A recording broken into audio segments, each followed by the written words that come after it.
காவிரி நதிநீர் பங்கீடு தொடர்பான பிரச்சினையை தீர்க்க தம்மால் முடிந்த அளவுக்கு முயற்சி செய்வேன் என்று தமிழக ஆளுநர் வித்யாசாகர் ராவ் உறுதியளித்துள்ளார். மும்பையில் உள்ள கட்டுமான நிறுவனத்துக்கு பேரரசர் ராஜேந்திர சோழனின் உருவப்படத்தை அர்ப்பணித்ததற்காக ஆளுநர் வித்யாசாகர் ராவுக்கு தஞ்சை தமிழ் பல்கலைக்கழகத்தில் பாராட்டு விழா நடைபெற்றது.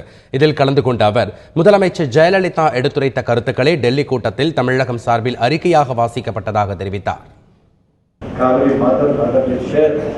Her water, her prosperity, her entire energies equitably to the children.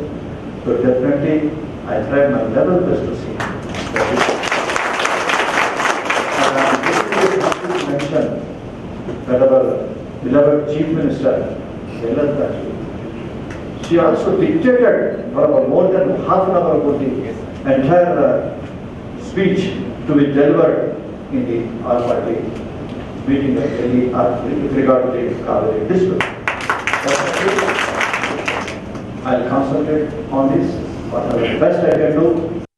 முன்னதாக தஞ்சை பெரிய கோயிலில் ஆளுநர் வித்யாசாகர் ராவ் தனது மனைவியுடன் சுவாமி தரிசனம் செய்தார்.